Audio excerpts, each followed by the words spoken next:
नवरात्रि के इस पावन अवसर पर मनोवांछित फल देने वाली इस कथा को आप सब अवश्य सुने। माँ भगवती की कृपा आप पर सदा बनी रहे। धार्मिक कथाओं के अनुसार एक बार बृहस्पति जी ने ब्रह्मा जी से प्रश्न किया कि चैत्र व अश्विन मास के शुक्ल पक्ष में नवरात्रि का व्रत और उत्सव क्यों किया जाता है, इस व्रत का क्या फल है, इसे किस प्रकार करना उचित है, पहले इस व्रत को किसने किया। बृहस्पति जी के इस प्रश्न के उत्तर में ब्रह्मा जी ने कहा, हे बृहस्पति, प्राणियों के हित की इच्छा से तुमने बहुत अच्छा प्रश्न किया है। वास्तव में जो मनुष्य मनोरथ पूर्ण करने वाली दुर्गा, महादेव, सूर्य और नारायण का ध्यान करते हैं, वे मनुष्य धन्य हैं। यह नवरात्रि व्रत संपूर्ण कामनाओं को पूर्ण करने वाला है। इसके करने से पुत्र की कामना वाले को पुत्र, धन की लालसा वाले को धन, विद्या की इच्छा रखने वाले को विद्या और सुख की इच्छा वाले को सुख प्राप्त होता है। इस व्रत को करने से रोगी मनुष्य का रोग दूर हो जाता है, मनुष्य की संपूर्ण विपत्तियां दूर हो जाती हैं और घर में समृद्धि की वृद्धि होती है। बंध्या को पुत्र प्राप्त होता है, समस्त पापों से छुटकारा मिल जाता है और मन का मनोरथ सिद्ध हो जाता है।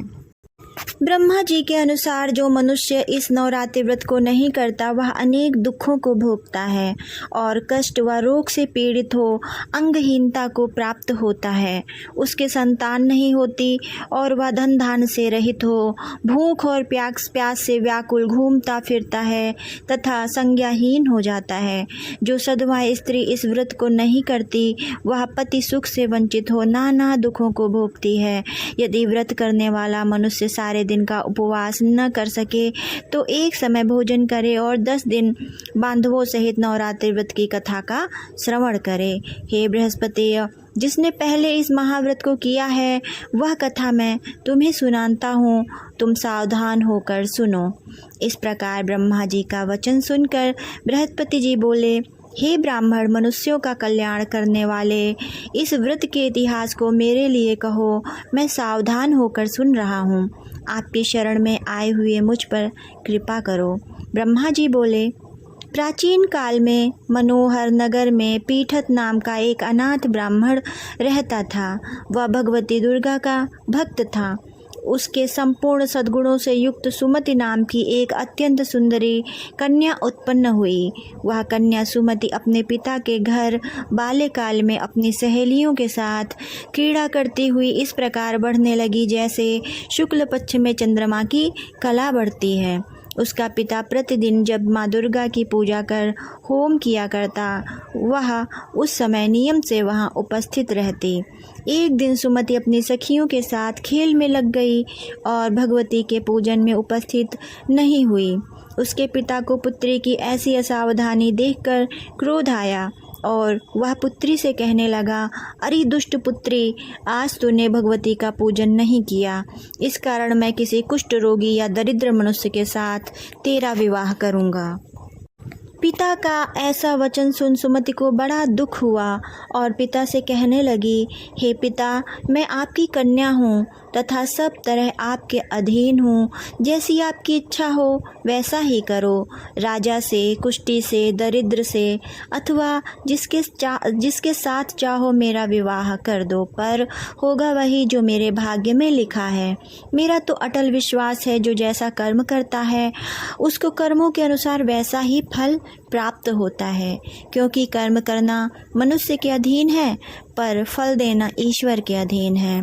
जैसे अग्नि में पड़ने से तृणादि उसको अधिक प्रदीप्त कर देते हैं, इस प्रकार कन्या के निर्भयता से कहे हुए वचन सुन उस ब्राह्मण ने क्रोधित हो अपनी कन्या का विवाह एक कुष्ठी के साथ कर दिया और अत्यंत क्रोधित हो पुत्री से कहने लगा, हे पुत्री, अपने कर्म का फल भोगो, देखें भाग्य के भरोसे रहकर क्या करती हो। पिता के ऐसे कटु वचनों को सुन सुमति मन में विचार करने लगी, अहो मेरा बड़ा दुर्भाग्य है जिससे मुझे ऐसा पति मिला। इस तरह अपने दुख का विचार करती हुई वह कन्या अपने पति के साथ वन में चली गई और डरावने कुशायुक्त उस निर्जन वन में उन्होंने वह रात बड़े कष्ट से व्यतीत की। उस गरीब बालिका की ऐसी दशा देख देवी भगवती ने पूर्व पुण्य के प्रभाव से प्रकट हो सुमति से कहा, हे दीन ब्राह्मणी, मैं तुझसे प्रसन्न हूँ, तुम जो चाहो सो वरदान मांग सकती हो। भगवती दुर्गा का यह वचन सुन ब्राह्मणी ने कहा, आप कौन हैं, वह सब मुझसे बताइए। ब्राह्मणी का ऐसा वचन सुन देवी ने कहा कि मैं आदिशक्ति भगवती हूँ और मैं ही ब्रह्म विद्या व सरस्वती हूँ। प्रसन्न होने पर मैं प्राणियों का दुख दूर कर उनको सुख प्रदान करती हूँ।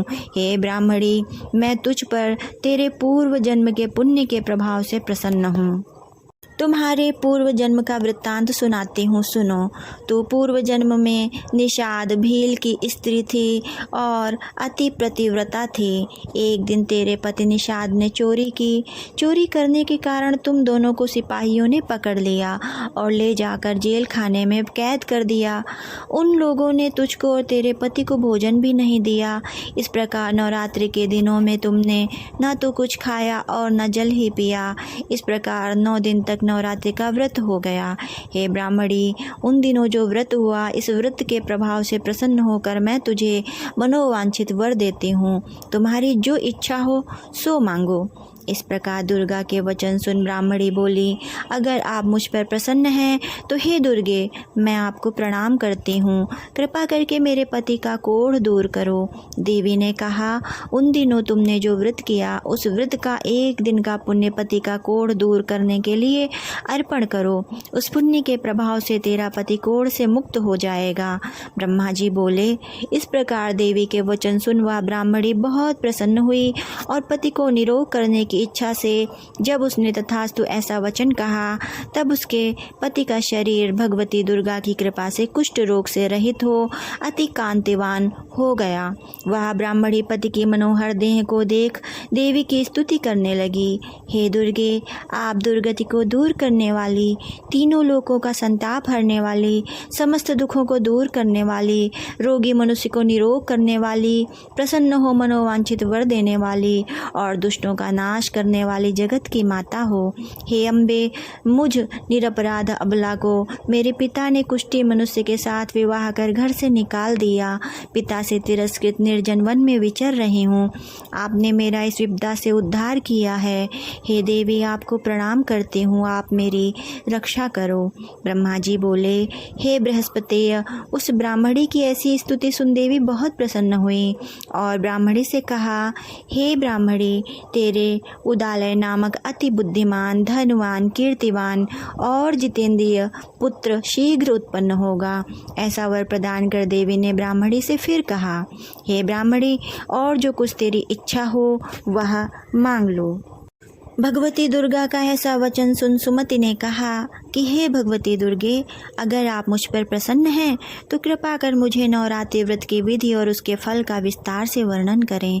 इस प्रकार ब्राह्मणी के वचन सुन दुर्गा ने कहा, हे ब्राह्मणी, मैं तुम्हें संपूर्ण पापों को दूर करने वाले नवरात्रि व्रत की विधि बतलाती हूँ, जिसको सुनने से मोक्ष की प्राप्ति होती है। अश्विनी मास के शुक्ल पक्ष की प्रतिपदा से लेकर 9 दिन तक विधि पूर्वक व्रत करें। यदि दिन भर का व्रत न कर सकें तो एक समय भोजन करें। ब्राह्मण विद्वान ब्राह्मणों से पूछकर घट स्थापन करें और वाटिका बनाकर उसको प्रतिदिन जल से सींचें। महाकाली, महालक्ष्मी और महासरस्वती देवी की मूर्तियां स्थापित कर उनकी नित्य विधि सहित पूजा करें और पुष्पों से विधि पूर्वक अर्घ्य दें। बिजौरा के फल से अर्घ्य देने के रूप की प्राप्ति होती है। जायफल से अर्घ्य देने से कीर्ति, दाख से अर्घ्य देने से कार्य की सिद्धि होती है, आंवले से अर्घ्य देने से सुख की प्राप्ति होती है और केले से अर्घ्य देने से आभूषणों की प्राप्ति होती है। इस प्रकार पुष्पों व फलों से अर्घ्य देकर व्रत समाप्त होने पर 9वें दिन यदि यथाविधि हवन करें। खांड, घी, गेहूँ, शहद, जौ, तिल, बिल्व, बेल, नारियल, दाख और कदम्ब आदि से हवन करें। गेहूँ से होम करने से लक्ष्मी की प्राप्ति होती है।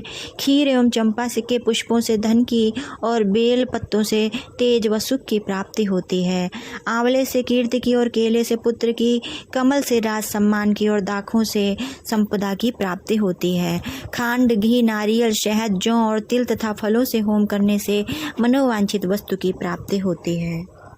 व्रत करने वाला मनुष्य इस विधि विधान से होम कर आचार्य को अत्यंत नम्रता के साथ प्रणाम करे और यज्ञ की सिद्धि के लिए उसे दक्षिणा दे। इस प्रकार बताई हुई विधि के अनुसार जो व्यक्ति व्रत करता है उसके सब मनोरथ सिद्ध होते हैं, इसमें तनिक भी संदेह नहीं है। इन 9 दिनों में जो कुछ दान आदि दिया जाता है उसका करोड़ों गुना फल मिलता है। इस नवरात्रि व्रत से अश्वमेघ यज्ञ का फल मिलता है। हे ब्राह्मणी, इस संपूर्ण कामनाओं को पूर्ण करने वाले उत्तम व्रत को तीर्थ, मंदिर अथवा घर में विधि के अनुसार करें। ब्रह्मा जी बोले, हे बृहस्पति, इस प्रकार ब्राह्मणी को व्रत की विधि और फल बताकर देवी अंतर ध्यान हो गई। जो मनुष्य या स्त्री इस व्रत को भक्तिपूर्वक करता है वह इस लोक में सुख प्राप्त कर अंत में दुर्लभ मोक्ष को प्राप्त होता है। हे बृहस्पति, यह इस दुर्लभ व्रत का महात्म्य है जो मैंने तुम्हें बतलाया है। यह सुन बृहस्पति जी आनंद से प्रफुल्लित हो ब्रह्मा जी से कहने लगे, हे ब्राह्मण, आपने मुझ पर अति कृपा की जो मुझे इस नवरात्रि व्रत का महात्म्य सुनाया। ब्रह्मा जी बोले कि हे बृहस्पति, यह देवी भगवती शक्ति संपूर्ण लोकों का पालन करने वाली हैं। इस महादेवी के प्रभाव को कौन जान सकता है। माँ दुर्गा की महिमा परम्पार है। ओम जयंती मंगला काली भद्रकाली कपालिनी दुर्गा क्षमा शिवा धात्री स्वाहा स्वाधा नमस्तुते। देहि सौभाग्यारोग्यम देहि मे परम सुखम रूपम देहि जयम देहि यशो देहि दृशो जय। या देवी सर्वभूतेषु मातृरूपेण संस्थिता नमस्तस्यै नमस्तस्यै नमस्तस्यै नमो नमः।